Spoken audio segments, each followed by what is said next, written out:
If you're curious about what happened in the Mediterranean after the Bronze Age collapse in roughly 1177, then today's book just might be for you. Today, I will be covering After 1177 by Eric H. Cline.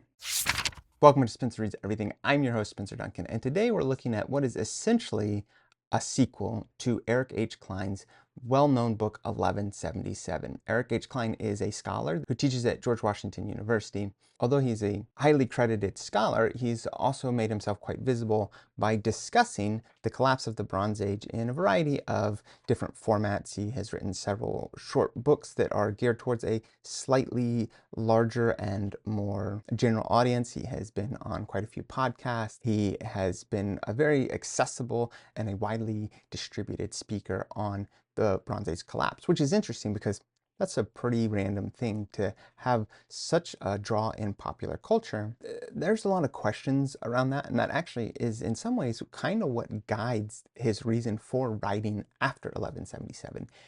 I'm not entirely sure why people are so intrigued by the Bronze Age collapse. I think there might be a few things, perhaps the mysterious impact of the Sea People. This is still something that scholars are discussing, and of course anyone that is a history buff or just has a general interest in history usually are aware of the Sea People simply because they are one of history's great mysteries. And I think another reason why the collapse of the Bronze Age has been so popular in a larger cultural context is that a lot of people are afraid that maybe they could draw some connections to it, because a lot of the different explanations over the centuries as to why there was a Bronze Age collapse have not necessarily been debunked, but they've usually been de-emphasized. And with time, what we've usually gotten is more of a cumulative effect of the Bronze Age collapse.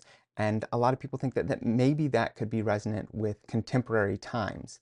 I think that a lot of people are maybe looking at climate change and thinking that maybe some kind of climatic element of the Bronze Age collapse could also be something that could help inform us into our approach to our current issues, or maybe questions of political instability, or just the collapse of the international trade. Whatever it was that caused the Bronze Age collapse, there seems to be a lot of interest in people studying it, maybe drawing some kind of conclusions. The fact that it's more than 3,000 years ago makes a lot of those conclusions probably a little too simplistic and a little problematic, but regardless, there seems to be a lot of interest in trying to understand what caused it, and I think the fact that it was such a mystery is one of the things that appeals to so many people, even in a general audience. So in 1177, Eric H. Cline takes a pretty thorough look at what the Bronze Age looked like, how interconnected all the different civilizations were, how developed each of the individual civilizations were within the Mediterranean, and then he explained all the possibilities of what would have caused the collapse.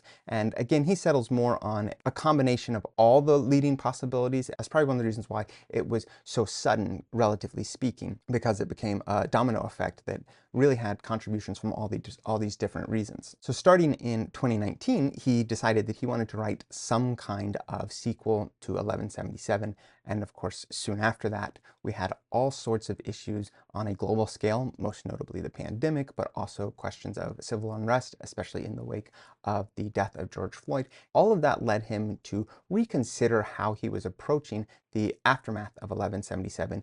And even though he doesn't draw a whole lot of connecting lines all the way from 1177 to the present, he does acknowledge that the apparent instability is much more relatable, and so it gave him the drive to write this sequel. And so what this sequel does is similar to in 1177, he tries to go civilization by civilization, and he tries to explain exactly how the collapse impacted them and what they did in the wake of the collapse. And so you're, similar to 1177, going to get a lot of different names, a lot of different dynasties. He does go into a lot of archaeological detail. He provides tons of information. As a matter of fact, one of the criticisms I think that you might have of this book, he spreads such a wide net that you could find it a challenge to actually engage with all the different pieces of evidence he gives. And if you wanted to look further into this topic, you would want to probably pick a single one of the many different regions that he covers and explore that in more detail.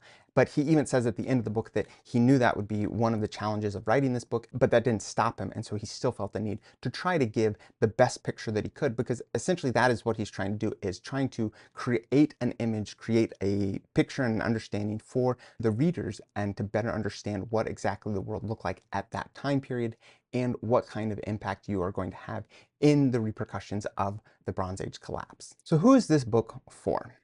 I'll say history buffs, especially history buffs with an interest in antiquity. You are going to have some kind of knowledge of some of the civilizations that he mentions. I don't think just knowing the name of maybe Egyptians and the Greeks is going to be enough. You're also going to want to know who the Hittites were, the Phoenicians, the Hebrews. He does not actually go into quite as many dynasties in this book as he does in 1177. This book is a little shorter.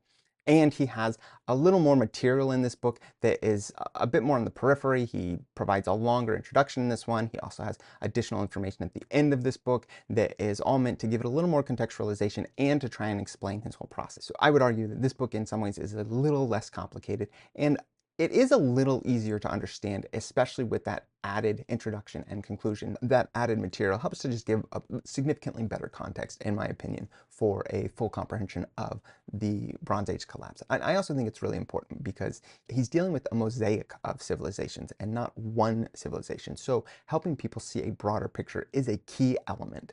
And I would say that if you have some understanding of antiquity, you will be able to appreciate this book. Who wouldn't I say this is for? Well, most people. If you're not a history buff, you're almost definitely not going to enjoy this. This isn't some kind of history that gives you a biography or tells the story of a small group of people. This is a pretty widespread history, and it's going to require a lot of anybody to try and keep it contextualized. And not that that's a bad thing, but I do think that that is going to discourage individuals that don't already find themselves inclined to study ancient history. If you wanted to know more about ancient history, there are probably a lot of other books I would choose before this one to get you started.